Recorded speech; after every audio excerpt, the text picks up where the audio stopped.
Hey dudes, welcome to Splat from the Past, the only 80s themed horror and sci-fi show where things can get totally radical. Now today, I will be welcoming a great character actor. You probably only know his face, not his name. His name is John Achorn. He's from my neck of the woods, San Mateo County, and he was in so many great movies in the 80s. Night of the Comet, my second favorite movie of all time, which is celebrating its 35th anniversary. He was in The Incredible Shrinking Woman. He was in the Patty Hearst biopic movie that Paul Schrader made. He was in Born Yesterday. He was in so many episodes of Fairy Tale Theater, the Shelley Duvall kids show that Showtime had. And he did ADR work, voiceover work, for movies like Teen Wolf, Vision Quest, Problem Child, and many others. And I'm having him on today to talk about all that stuff, and I can't wait. It's going to be great. I love talking to journeyman actors, character actors specifically. They are just awesome because they have so much to say, and they've been there. They've been through some shit more than big-name stars have. And it's going to be extraordinary. So yeah, here is my interview with John Achorn.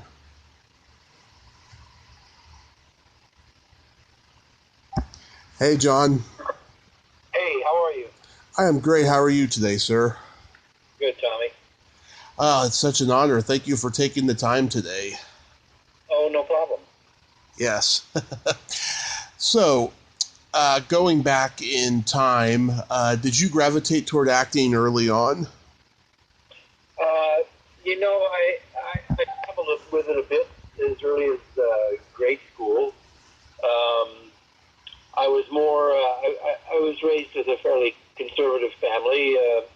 We moved around from Chicago to Salt Lake City to Kansas City, and I was sort of being groomed and felt,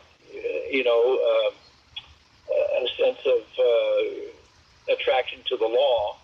Mm-hmm. And I had a speech teacher, speech and drama teacher in junior high school in Kansas City, who turned me on to Inherit the Wind. And I did a scene from that, and I really got the bug there. I wouldn't admit it to myself, or certainly not to my family, until I was in college. But I had a great high school drama teacher when we moved out to Menlo Park in California. Yep. James Dunn, who's well known in the Bay Area for his work up at Marin College. And then when I went to college, I did productions there as a result of all the work I'd done in high school. And after my freshman year, I declared myself a major as an actor. So I sort of just jumped into it because I couldn't hold back anymore. Yeah. I'm born and raised in San Mateo. Oh, very good. Well, I'm a Menlo Park boy and a San Francisco boy, but I've been down here in Los Angeles for almost 40 years. So. Yeah. There was I played against Menlo Atherton High School in football, and we beat them. That doesn't surprise me. Yeah. So did you end up in New York at some point? Not really. I remember I went after college. I went in the Peace Corps, and I established a street theater in the Philippines, in the central Philippines, based on the street theater work I'd done in college. Mm-hmm. I was very. I sort of made a political turnaround for my family, and it was very much. That was during the '60s, and I was very much against the Vietnam War, and was doing kind of Broadway style theater up at one side. I went to the Claremont colleges and cluster of places, and the northern colleges that were headed by a wonderful man named Jesse Swan, who taught me all the basics about Shakespeare and musicals and theater and comedy. I very much had always had a bent towards comedy, and we'd had an improv group. But a guy in the Pomona College, Andrew Doe, who's another of my mentors, taught me Brecht and street theater. We were doing street theater, and he had a conference where he brought all these great street theaters together, the Mime Troupe, the El Teatro de Campesino, Theater of Being, groups like that. And so when I was in the Philippines, I started a street theater like that, going out to the barrios and bringing information to people. And when I got back, I realized I didn't want to do regular theater. I wanted to do great physical theater, and ran into a guy early on in the Bay Area named Carlo Mazzoni Clementi. And he was a madman, master of Commedia dell'arte, and I studied with him for a few years and helped him start the dell'arte school up in Blue Lake in Humboldt County. Mm-hmm. And that got me off into what I was, into this career. I helped start a theater company in San Francisco called Theater of Marvels in the early 70s. Wow. I then got involved with my first equity show, a great show called Bolshak Comet. Oh, yeah. Yeah. I played up on, I joined the original cast. I took over from the late Ron House. Oh, yeah, I had Alan Shearman on a few months ago. Oh, well, Alan and I are old dear friends. And good man. It was through them that I got my equity card. Then subsequently I got an after card and a SAG card, began doing commercials and things like that in San Francisco. And one day I woke up in 1979 and a lot of people I had known had left, and I had to make a choice between New York and L.A. because I just felt like San Francisco was not growing for me. And I chose L.A. because I could afford it. And essentially how I got started in the business was through commercials, quite honestly. Mm-hmm. Then I did little bits and pieces of things here and there. Eventually, they moved down here to Los Angeles to do the show, and I was still up in the Bay Area working with the Magic Theater and things like that. And then they got cast, most of that group, into Incredible Shrinking Woman with Lily Tomlin. And Mark Blankfield, who was a member of our group, had a pretty good role in that as the kind of scientist who's going to free the gorilla and all this kind of stuff. And they were all working in that. And they called me and said, would you like to come down and we need a couple more. They were all playing security guards. Mm-hmm. So I recall going down there in 1979 and out to Universal Studios. I was very excited. What a big deal. And I played a security guard with my friend Mimi Seaton. She also had gotten hired, and all the other guys are supposed to be chasing Mark Blankfield and his giant gorilla. And so he's supposed to slide down this hallway into an elevator. And what happens is the elevator opens, and Mimi and I are there, and we're supposed to jump over him as he slides in. He knocks us down like bowling pins. And it was really mad. I was going, my God, this is my first movie. I've got to leap. They put the camera on a small dolly about 2 inches off the ground. Because what the bit was, you're supposed to mark through all these banana peels on the ground so you could slide into the elevator. And then, so they tracked that from his point of view, low on the ground, and I had to leap over the camera and crew. And I did it. I was very athletic. I'd have the Commedia dell'arte had given me a lot of good physical abilities. So that was my first thing, and they were so impressed. They gave me a line. We were special, not really extras, but special, like stunt extras. And my first line in the movie is I look up at the 8 and I say, which way did he go? The 8 went the wrong way and we follow. So I got this, my first line in the movies was a classic, which way did he go? Kind of thing. Yeah, wow. And a year later I moved down here and started doing commercials and theater. I always kept my acting thing getting going as well. Was part of the Padua Hills Playwrights Festival. A wonderful group of people, wonderful writers, Murray Mednick, Irene Fornez, Sam Shepard. Yeah. Just really wonderful stuff. And that began it all, I guess. Wow, that's amazing. I didn't even realize that you had been in Bullshot Crummin', because when I talked to Alan, we talked about just how groundbreaking and irreverent that play really was, that it went on for as long as it did.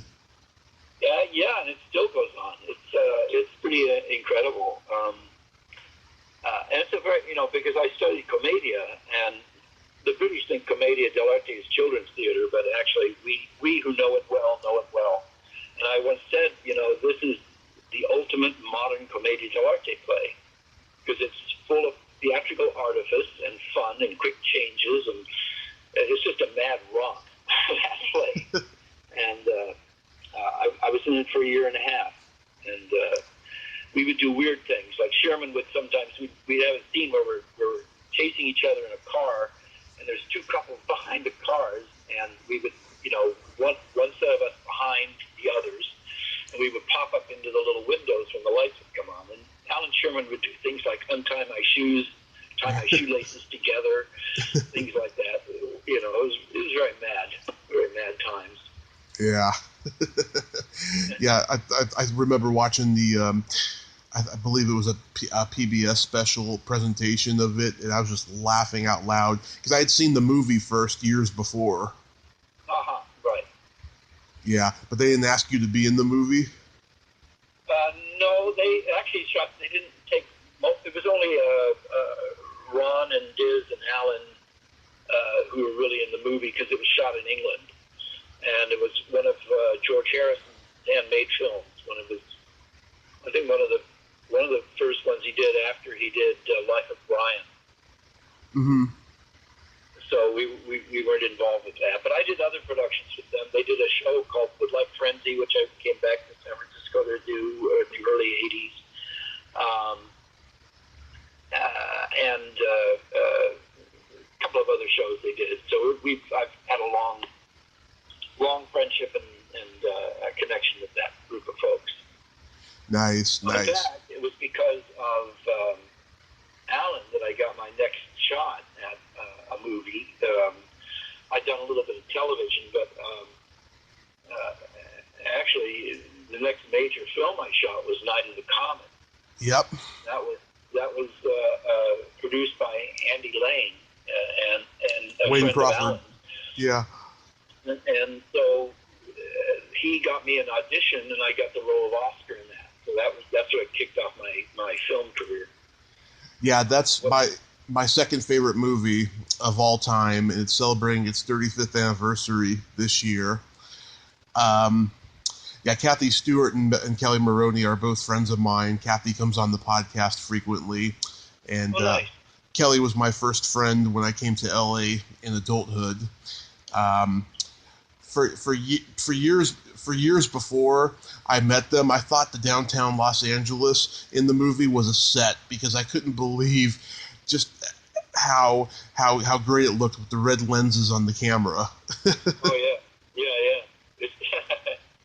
It was pretty amazing how they worked it, and not a big budget movie either, not a poverty budget, but they really worked that well, and they had a set. We shot over at what's called Raleigh Studios. Mm-hmm. For the interiors of the little compound we were in, and I remember Andy walking with me saying, this is the longest running studio in Hollywood. And I said, really? I didn't know that it had been part of Desi Lou at one time, but it goes all the way back to Tom Mix. So I got into the history of all these studios. I think there's a great treasure here of wonderful studios. I remember when I was shooting years later, I shot a little series called Bailey Kipper's POV, another wonderful gem that nobody knows about. That's my career. There you go. Gems that no one knows. But I remember walking around. That was shot over at CBS Radford in Studio City, which was the home of the old Republic Pictures. Yeah. visited that when I was in college. I went to see a friend of mine from high school who was a gopher on Gilligan's Island, and I got to walk around. It was called Five Star Theater then. Right. Later on, in the 90s, when I was shooting Bailey Kipper, I remember walking around and seeing this plaque on one of the walls. It was the Mabel Normand plaque, and I went, wait a minute, she shot with the Senate, and I didn't realize that studio was originally Max Sennett's second studio when he made money in the 20s. He built that studio out there, and so I've always had a great love. You know, you walk into these places, and you realize the whole history of humanity has been in and out of these great studios,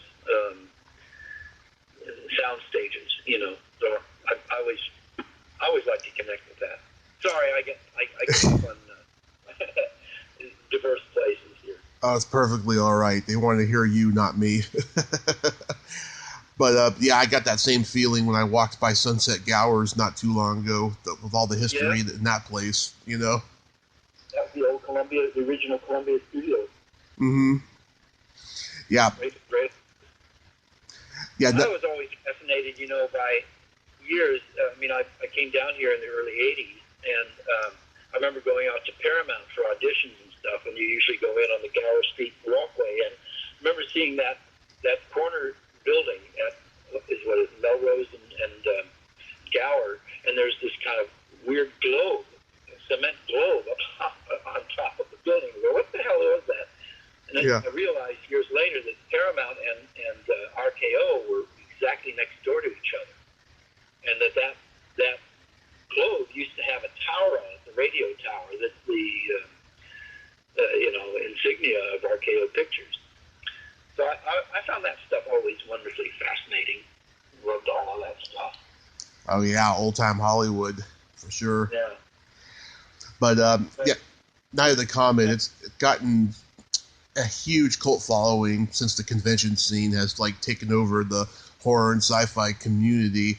I mean, beyond anything I ever imagined. I thought I was the only one who loved this movie until I started going to conventions. All right. You know, I don't think I'm even aware of that. I know there's been some interest in it over the last few years. It was a very fun shoot. I mean, I hung out a lot with Mary Warnock and with Jeff Lewis. He was what a treasure that man was. Funny guy, wry sense of humor, always made people feel really relaxed, easy on the set. And it was great to be with Mary too. She always wore gloves. She had a signature glove, with her fingers sticking out, and just it was an intelligent cast. It was people you could hang out with and just sort of feel like you're amongst peers and friends and things like that. So it was fun. And I remember getting shot at the end. My time there. We did shot that in a department store at night, late at night, and that was the first time I'd had the little. My mind's blanking on the name. The little blood things that spurt when you get shot. Yeah. I know what you're talking about. Yeah. Yeah. Anyway, they had these little caps they put into the uniform, supposed to explode, and they said, "Okay, well, let's try one and just see what happens." And it happened, and I was so startled. I went, "What?" I fell backwards, and I think they kept that as the shot. I'm not sure because I was so surprised. It was the first time I'd ever done that, so it was pretty mad. Pretty mad to do. I had Peter Fox on the show last year. Oh gosh, I haven't thought of him in a long time. It was a good group of folks. Yeah, Peter and I used to hang out. He used to work also part-time at the Odyssey Theater here in Los Angeles, and I spent a lot of years early on, and even in the last few years, I've done a couple of shows there, and he was around that scene as well. Yeah, he's in the art world now. He's a painter, or yeah, Yeah, he's got an art gallery. He paints. Oh, nice, very nice. Yeah, it was a very good group of folks, I must say. Bob Beltran was a very nice guy. It's all very, very fun. Mm-hmm. Andy Lane. In fact, the last time I saw Andy Lane was with Alan Sherman about, gosh, I want to say about 5 or 6 years ago. We met at some French restaurant in Brentwood, and he was, at that time, and I believe he was teaching in North Carolina, one of the universities there. Mm-hmm. They've got quite an art scene there, which is probably hard for we Los Angelinos to think of, but there you go. Yeah. But still working. Still, I've been blessed with a lot of intelligent folks, Mm-hmm. So, and that same year, you did Beverly Hills Cop. You played a Detroit cop in that? Yeah, I played the second Detroit cop. That was kind of fun. I got called in and did this, for Marty Best, Mm-hmm. and just a little part. And I had a mustache, which when I look at that movie now, I go, why did I have that mustache? But it was shot downtown in an alley, and downtown LA in those days was pretty rough, so it could dub for Detroit really easily, I guess. Mm-hmm. And we had it was good. I didn't really get the chance to be too close with Eddie Murphy. He was a very pleasant man to work with. I remember we had to shoot something from our point of view. The camera was looking over our heads through the car up at a building. And who was the cinematographer on that? I forget. Golly. What was his name? Surtees. Mm-hmm.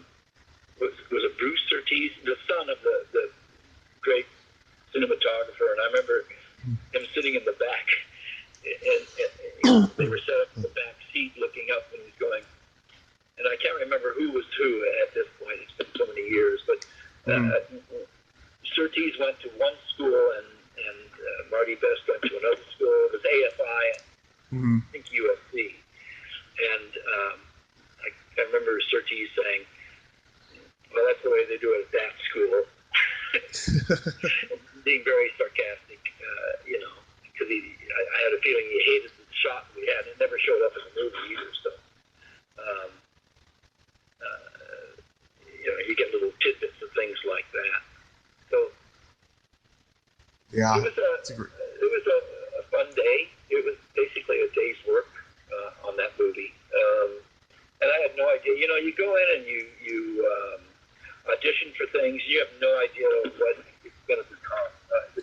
That Right. happened to me with commercials.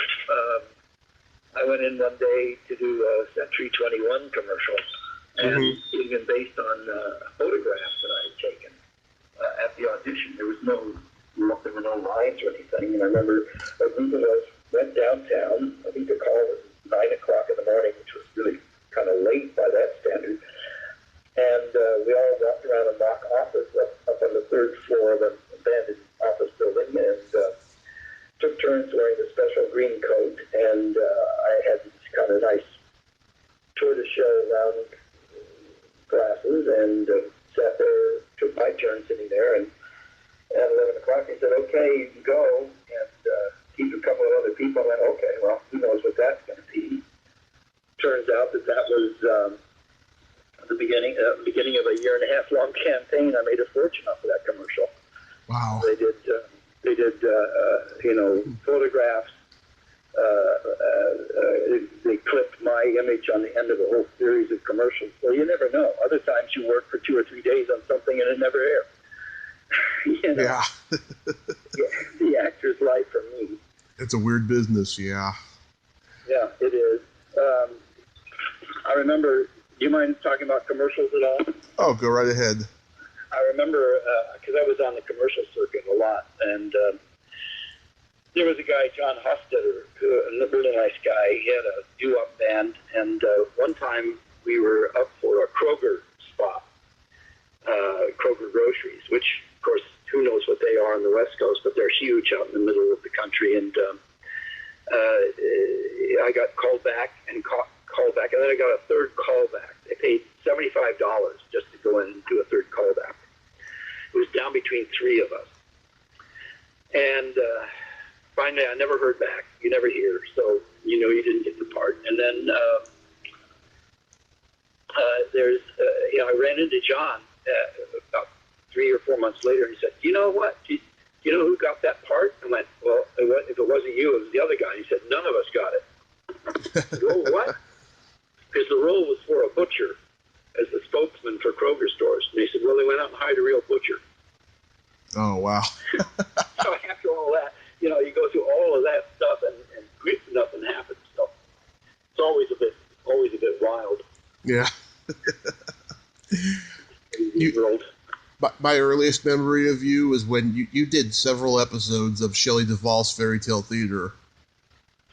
Oh, yeah. I did a bunch of those. Now, that was a really interesting thing. My friend Donovan Scott, oh, yeah. He and I met up at Delarte and became good friends. And when I moved down here to Los Angeles, he decided to put together an improv group based on a lot of the physical stuff that we had learned through Carlo. And we got a little studio over on Beverly Boulevard there, and worked out doing improv, and we called ourselves Brouhaha. And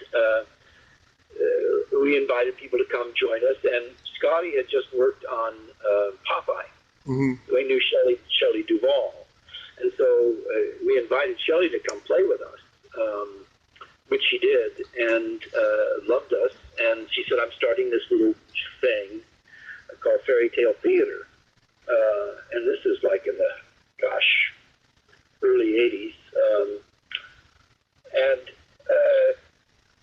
So she put together this idea of creating a fairy tale, and each fairy tale would have the look of a famous fairy tale artist.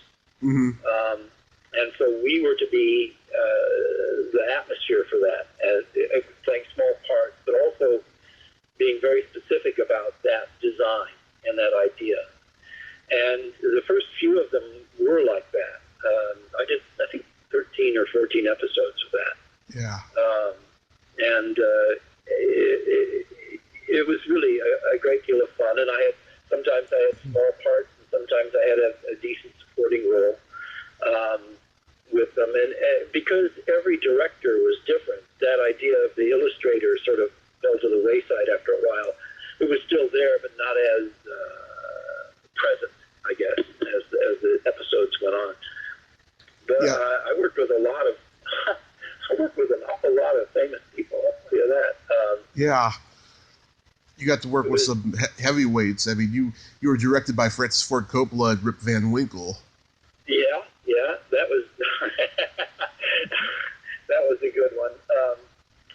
Why am I laughing so?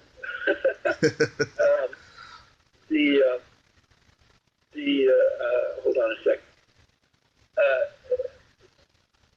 That was one of the last ones done, and when we were shooting it, I'm trying to remember the actor's name. Well, Tim Conway was in it, right? And Harry Dean Stanton. I'm sorry, I was blanking on his name. Thank you for bailing me out. Of course. Harry Dean Stanton. We were all kind of a group, and Coppola had hired a dance company to be underneath this kind of landscape, the hills roll. It was very inventive, but Harry Dean Stanton was very method. He's talking about Coppola wanted to have him shoot against that against that landscape in the back of it, and he's walking, and he would argue with Francis about he didn't understand what he was doing and why he was doing it, you know.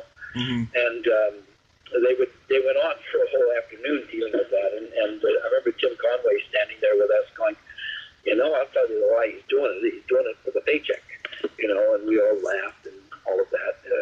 He was a very amicable guy, Tim Conway, and very, very funny man. But I worked with so many folks. Eric Idle. Pardon? You worked with Eric Idle on the Frog Prince? Yeah, that was the first one we did. And that was a lot of fun. And that was the first time I realized Eric Idle was a director. He really created a wonderful sense of that design. Trying to remember the name of the illustrator that it was based on. But that was a lot of fun. Those were very fun times because you get to meet all these people. I remember we did The Emperor Has No Clothes. The Emperor's New Clothes, yeah. That was with Alan Arkin and Jackie Gleason's sidekick, Norton, the guy who played Norton. Oh, Art Carney. I'm getting old, my friend. Art Carney. Art Carney. And I played one of the tavern people in that. And we had a cue to enter together. And Carney couldn't hear. And he would say, you know, when it's my cue, nudge me. And so I heard the cue and I gave him a little touch. And he didn't move. And then they went, cut. And they went, Art, can you hear okay? And he went, yeah. I looked at me and said, nudge me. So I literally almost had to shut him on. And he, you know, that's what he needed to get on. But Georgia Brown was in that as well.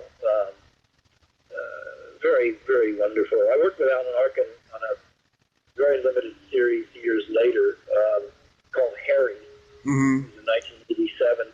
I think I was going to be the recurring hospital administrator, which I also done for St. Elsewhere earlier. But that show got canceled. So many things get canceled as you go along, you know. Yeah. Yeah, I had a lot of good times with that stuff. Fairy Tale Theater. You did an episode of Night Court. I did an episode of Night Court. That was a lot of fun. I played a mad guy who was an environmental protester. And yeah. Dressed all in goo, you know. Pretty mad.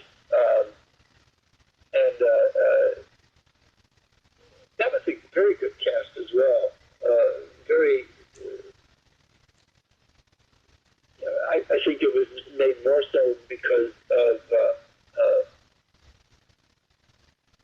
the cast. You know, there was. They were all very, very nice, and my co-guest star on that was really great too. But Harry Anderson really sort of set the tone there. He was a guy I had known of, but not really met up in San Francisco. Mm-hmm. Part of that street theater scene. He was a magician. Right. Then he came down here, and he hit the magic clubs and stuff. In fact, I had a friend who usually did the Telltale Heart for Harry at the Comedy Magic Club down in the South Bay.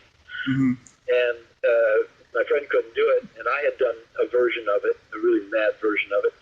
So I went down and filled in for his comedy show, Halloween show one year doing it.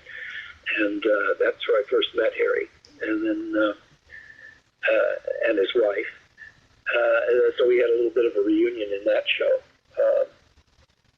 I forget what my character's name was. I think it was Weary or something. Yeah. But really, that was a fun group to be with. Jean-Louis Roquette. It's nice when you're on a set. I've been on sets where nobody talks to each other.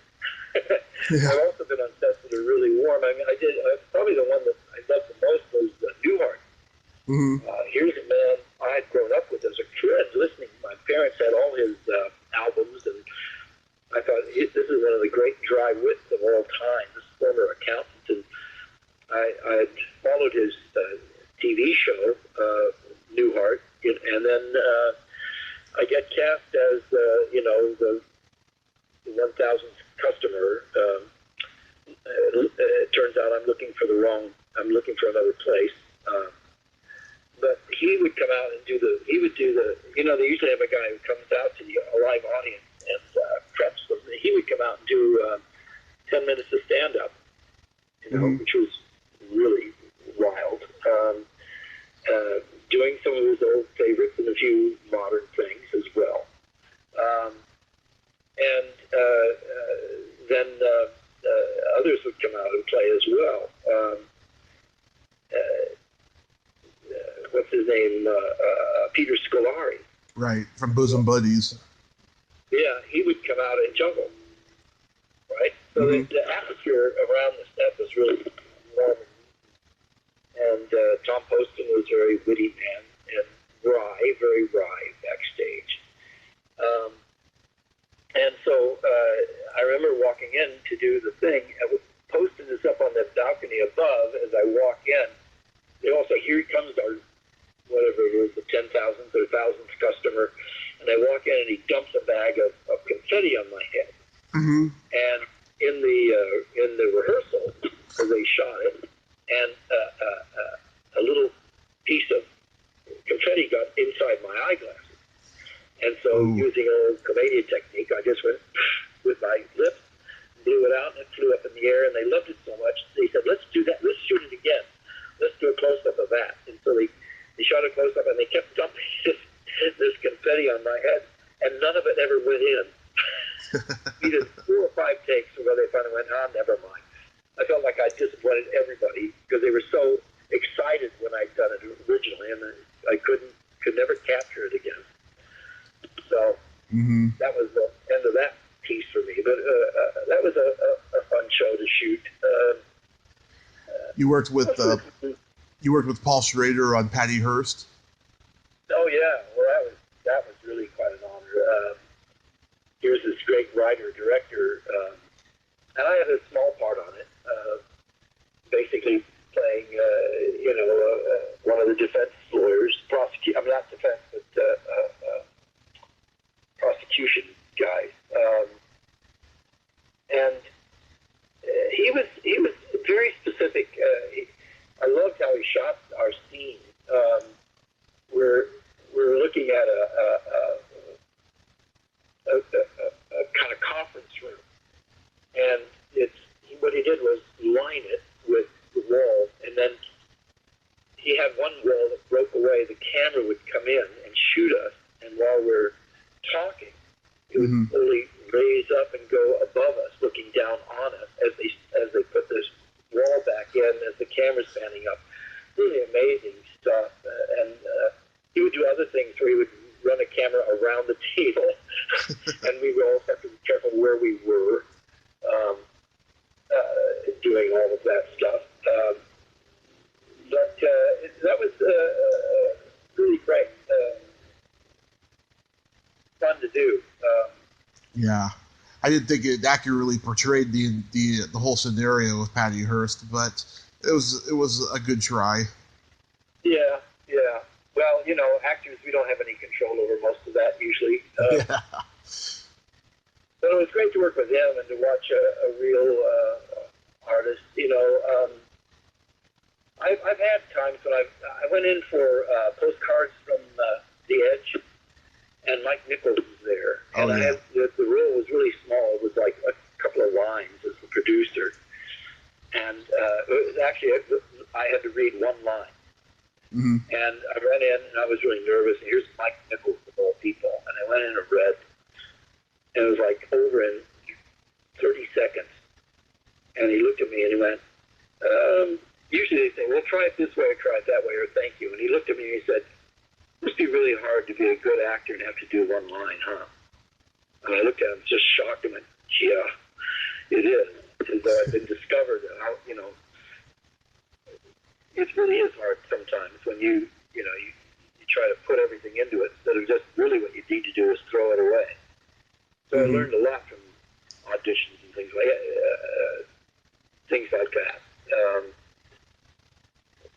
It was a wonderful little career of small parts and things like that. How about? I remember. Go ahead. Things happened to me in my life. Like I was on the original pilot for Murphy Brown as the stage manager, and did it and had my time and hung out with Kathleen Freeman and Goldman. What's his name? Tony Goldwyn, who were playing the revolving secretaries, and this was one of Tony Goldwyn's first things in Hollywood, and one of Kathleen Freeman's last. I remember having lunch with Kathleen Freeman. What a wonderful woman she was, and just the experience she'd had with great. Everybody, Yeah, she was great. And so we were, shooting Murphy Brown, and it got done, and then I moved on. I had no idea whether they would pick it up or not. And then I was overshooting a Golden Girls,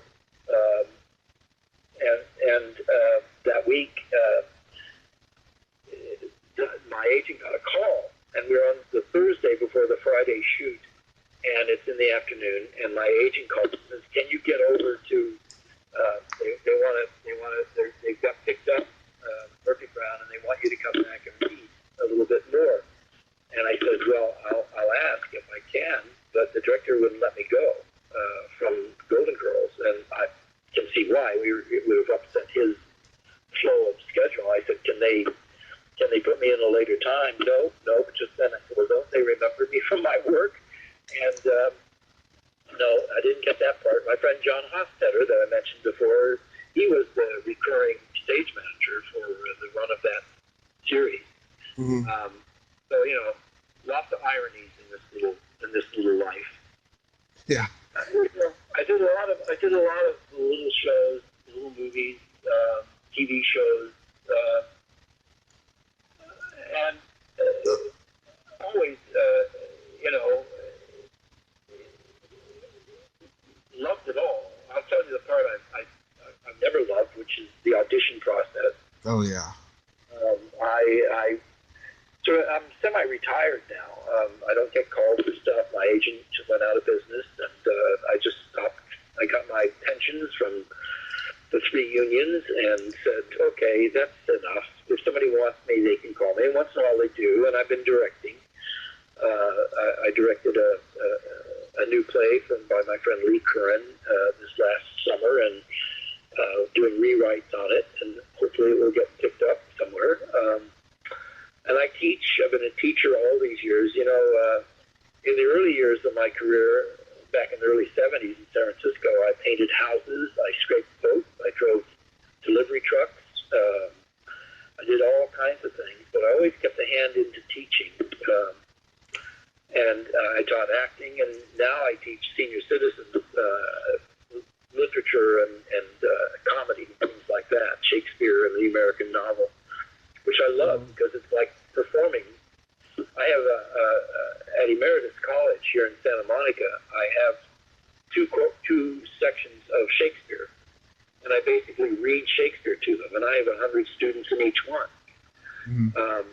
So that's where I get my acting chops off these days, is lecturing and talking and being the long-winded dotori that I am. Get to teach yourself things that you didn't even know you knew when you teach. Well, that's always the truth about teaching. The person who learns the most is the teacher. It's just part of the thing. Because you have to continue to explore, continue to look at things. And I've coached people.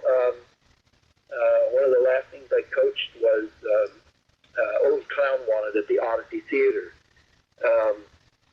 with my friends Beth Hogan and Alan Avalou, who unfortunately just passed away this week. But teaching them how to do a hat routine and clown routines and things like that. So, I really enjoy that, and I made a decent living. And I met a lot of really nice people and some jerks along the way. But, it comes with the territory. It's like, I remember in Fairy Tale Theater, we worked with so many different directors, and I remember one guy, I won't mention his name, but he had it's a different pressure, and all of them had to deal with Shelley's schedule, I think.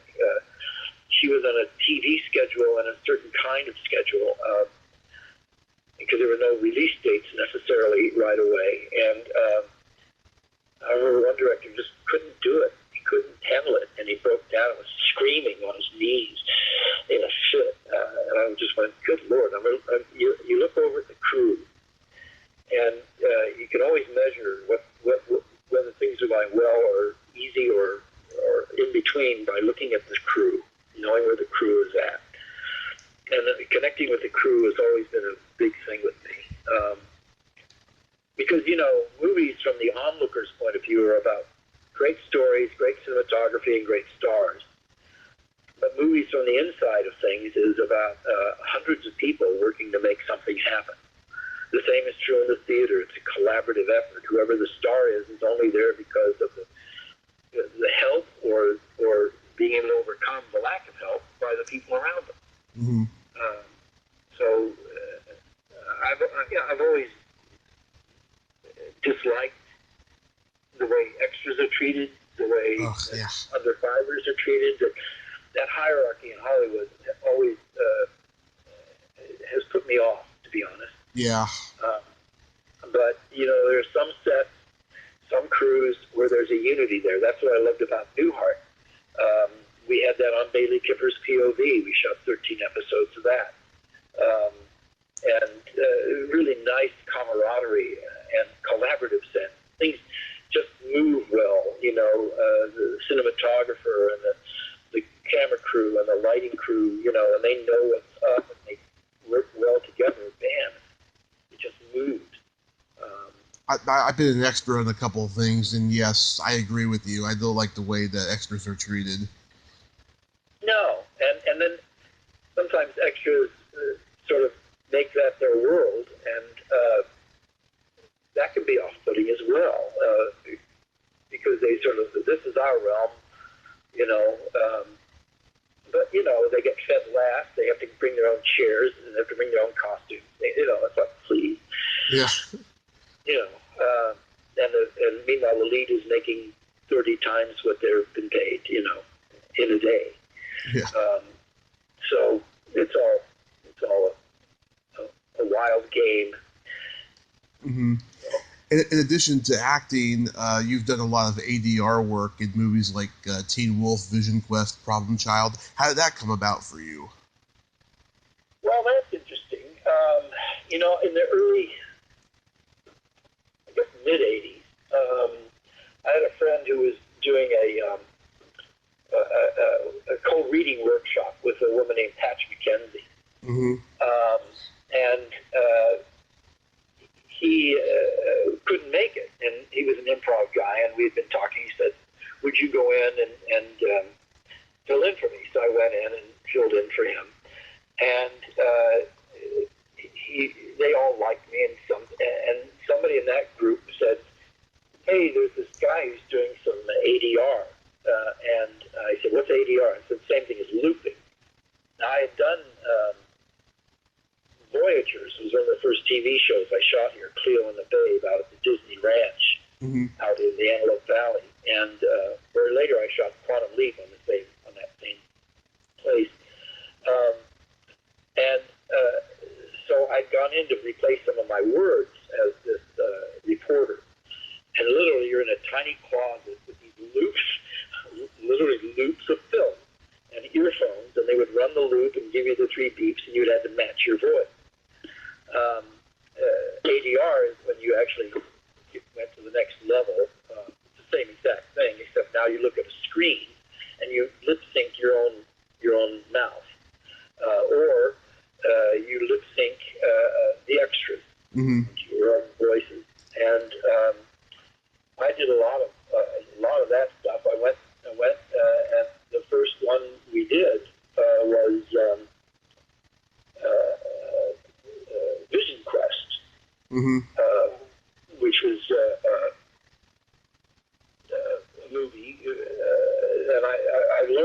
the director's right there, and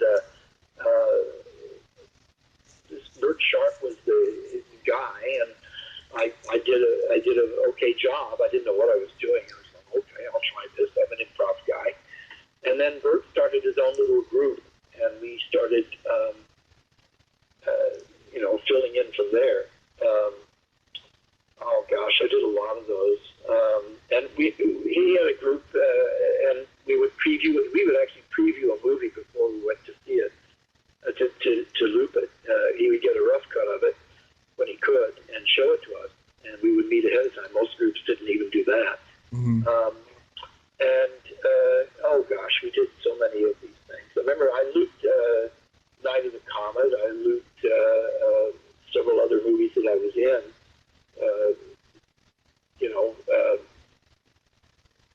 Voyagers, things like that. I did a little short movie called Ray's Male Heterosexual Dance Hall, which won the Oscar for short film. I think it was in '84. Mm-hmm. And I remember looping that. That was a lot of fun. I stuck with Bert right up into the early '90s. Probably the most interesting thing we did was they had this series that I was unaware of called Gore, Mm-hmm. and G-O-R, and they had a sequel to it called The Outlaw of Gore, and we went in to dub it and loop it, and there was one guy who was the sidekick who kept moving his lips before he would speak. He was going, "Well, you gotta go," and they wanted to replace his voice, and I was selected to do that. And so what I did was, because he was comic, I sort of did a kind of Lou Costello thing, right? But, that kind of thing. So I basically replaced his whole voice, and it worked pretty well. It was a lot of hard work. I can imagine. I worked with a lot of directors on all of those movies, too. Trying to remember if there are any great comments about it's also fun when I remember shooting, looping Miracle Mile. Yeah. And you don't know anything about the movie. It's been in pre-production, post-production, and now you're looping it. And you always get this kind of fun thing of looking up and seeing a friend of yours on screen. And there was my friend Orland Jones up there, as a waitress at this little place. And it was kind of fun to do all that stuff. And I still get, residual checks from all these movies I did voiceover for, both television and film. Mm-hmm. So it was I've done some books on tape as well. Different, some educational things like that. And I remember shooting I shot a Mazda commercial one. Or Mazda? Yeah, I think it was Mazda. And they needed me to come back and voice over something. And I went in and I did this very kind of low-key, low register voice. And they said, you ought to do some more of these. So I did do a couple of voiceovers in the commercial world, but that's a real cutthroat world to be a full voiceover actor, a voice actor on commercials and stuff. So I never pursued that per se. People tell me I have a good voice to do voiceovers. Yeah, it's a good tone. Yeah. People have been telling me that since high school. Well, see, that's what happened. I forgot to ask you. You were in the remake of Born Yesterday. Yes. I was in that with. I remember Ann Hearn was the woman we played husband and wife in Born Yesterday, and our scenes pretty much got cut out of it. To be honest with you. Mm-hmm. And that was who was in that? That was Don Johnson, Melanie Griffith, John Goodman. Oh, yeah. John Goodman. Yeah, I don't think I worked with John.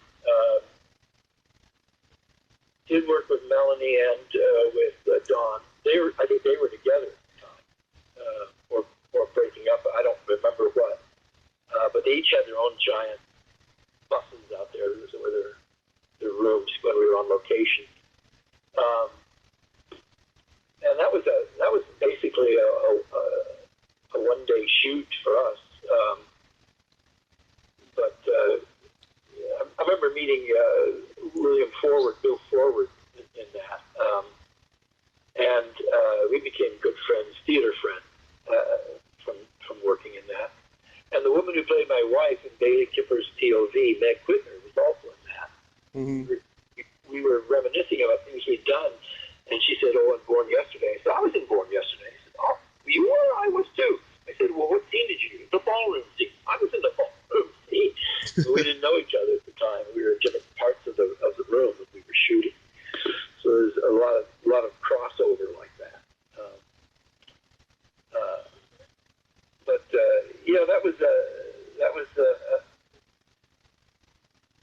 fun little day of filmmaking.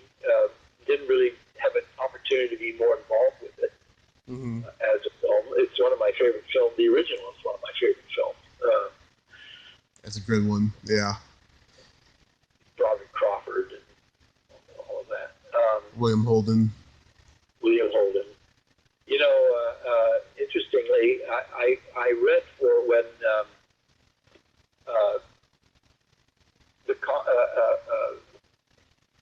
Roseanne was being cast.